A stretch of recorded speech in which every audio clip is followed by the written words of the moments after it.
When you hear the word phobia, what do you think? Fear of confined spaces, spiders, needles, heights, maybe parrots or birds? Not me, obviously, on that one. But what if your greatest fear is much less common and even has the potential to ruin your life? Hi, I'm Kyle Kittleson with MedCircle, and in this video, we're going to explore 3 phobias that perhaps you've never heard of. While fear is a rational reaction to a potentially dangerous threat, phobias are irrational fears where the anxiety far outweighs the threat. Now, in the Diagnostic and Statistical Manual of Mental Health, version 5, phobias are classified as anxiety disorders that 1. Cause marked fear or anxiety about a specific object or situation, 2. Provoke immediate fear or anxiety, 3. Are out of proportion with the actual danger posed by the specific object or situation, 4. Cause active avoidance or is endured with intense fear or anxiety, 5. Cause clinically significant distress or impairment in social, occupational, or other important areas of functioning. 6 is persistent, usually lasting for at least 6 months. And finally, 7 is not better explained by the symptoms of another mental disorder. So let's get into our first phobia. Now imagine that your lifelong dream is to have children, but you're terrified to give birth. This is called tocophobia. I've shared so much about having tocophobia and being scared of birth and pregnancy. For some, even seeing another woman's bump or hearing about labor can trigger anxiety or panic. So they avoid pregnancy altogether.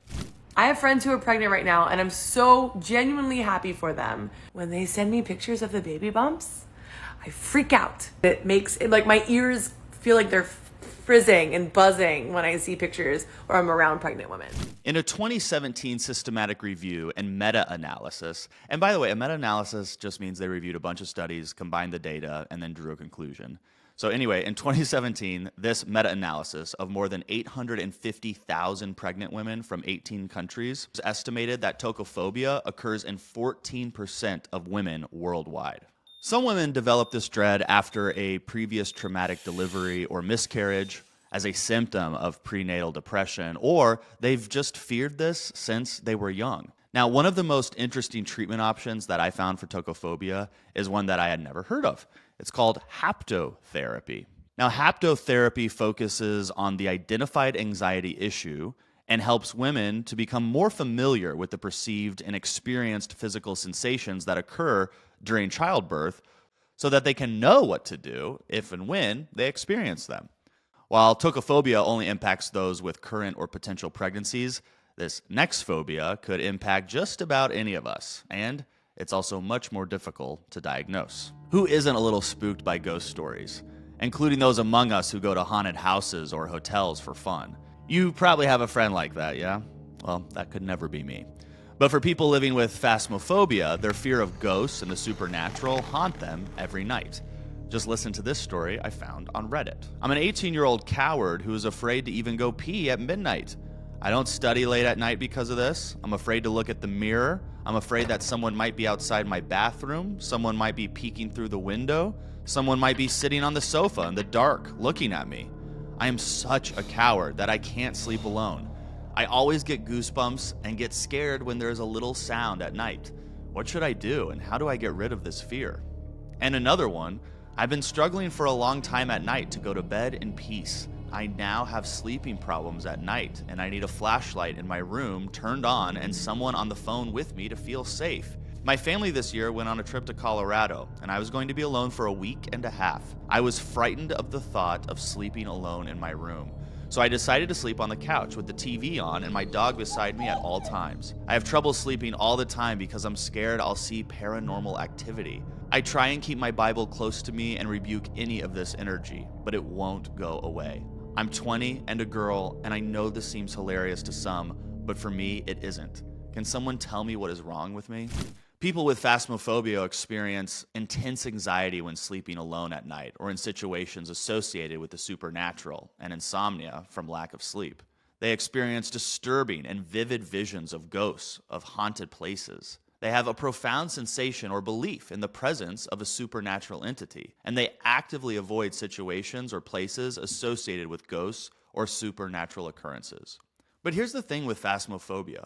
Few people admit to this intense fear because they may become the quote butt of jokes in their friend group or within their families. And since it's difficult to diagnose, there isn't much research on the prevalence. However, in 2021, a Chapman University survey of American fears found that about 9% of the 1,035 adults surveyed fear ghosts. And media portrayals can instill this fear and shape perceptions of the supernatural. Besides Casper the ghost, That one's easy. nearly headless Nick in Harry Potter, the supernatural entities we experience in TV shows and movies, they aim to scare us. Think The Shining, The Grudge, even the Headless Horseman in The Legend of Sleepy Hollow spooked me as a kid. But like most phobias, the most common treatment methods for phasmophobia include cognitive behavioral therapy and exposure response prevention therapy. Triple board certified forensic and neuropsychologist Dr. Judy Ho showed me one way CBT works through spotting your dysfunctional assumptions.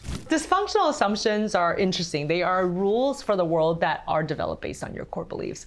And they're rules that you develop because you're trying to make sure that that core belief is not true or doesn't come true. So you change the script. The therapist helps you to modify the rules. Perhaps these rules have some place, but do you have to apply that rule universally? Perhaps you need to start to test that assumption and then taking that feedback and thinking about what that means for your core belief. Is it truly that unshakable? Or is there some room for your core belief to also be conditional?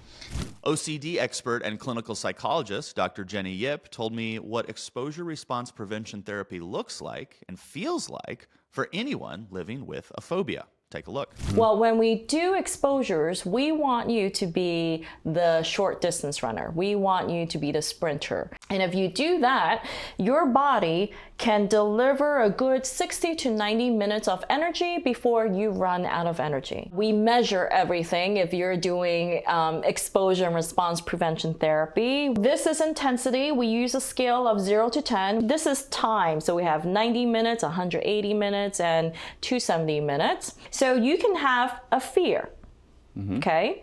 And your discomfort level will go up. You engage in an escape behavior and your discomfort level will go down. It's going to come back. So are your uncomfortable thoughts. And therefore, the next time when it comes back, it's going to increase your discomfort level, your anxiety. And then what are you going to do? Well, you've been reinforced to engage in an escape behavior. Guys, look at that visual. However, in ERP, what we do is we're going to not just wait for the fear to come up. We're going to purposely make it happen. And naturally, so your discomfort level will go up. However, remember, you do have control over your behaviors. So this is the response prevention part. You're purposely not going to engage in the escape behavior. And how long does it take for your body to go before it runs out of energy? 60 to 90 minutes, and your discomfort level will go down. And you'll begin to see this downward slope. Yes, I want to be on the red line. But perhaps out of these three phobias, this next one might make you feel the most trapped. And no, I'm not talking about claustrophobia. You're laying in a chair with your mouth wide open and a bright light hanging over you. You might even hear the sound of drilling. I don't really know anyone who enjoys going to the dentist, but there are some people who fear it so much that they may never go, even when dental care is urgently needed.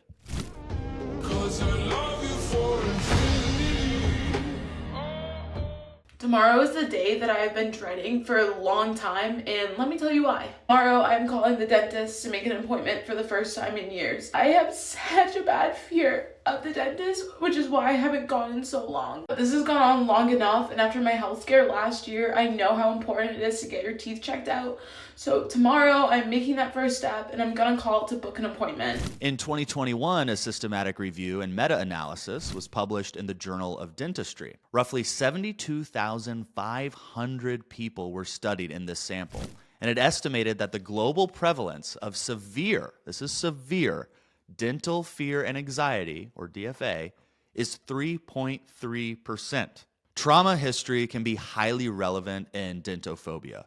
including being afraid of the dentist as a child, having dental procedures performed in the past without consent, and having a procedure that caused pain or complications. I never come on here crying, but I need to know that I am not alone in this. First of all, I am deathly afraid of dentists. The dentist I've always went to, he would literally yell at me if I would gag, and if anything hurt and I said ow, he would yell at me, and then I would start crying, and then he would yell at me for crying. He actually told me to never come back because I started crying. When a traumatic history is prevalent, EMDR, or eye movement desensitization and reprocessing, can be an effective treatment option for someone living with dentophobia. Dr. Judy Ho again explains to me how EMDR helps with unprocessed traumatic memories. Take a look.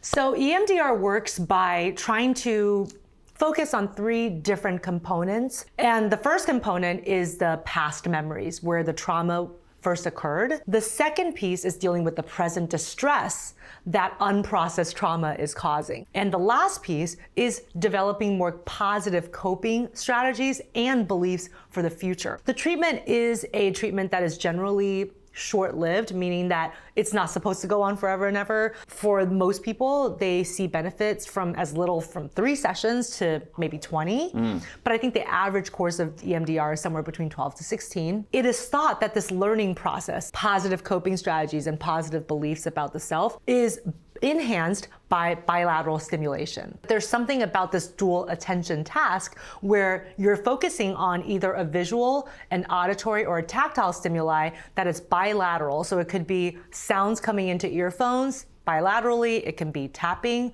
of the therapist's hands, it could be you squeezing a device, going back and forth between your left and your right hand, but that you're doing this while you're trying to process the pieces of the trauma that were locked up or that were somehow lost, somehow in your conscious mind.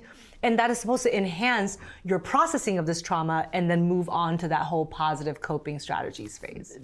Help is available. Therapy, gradual exposure, and supportive professionals can make a huge difference.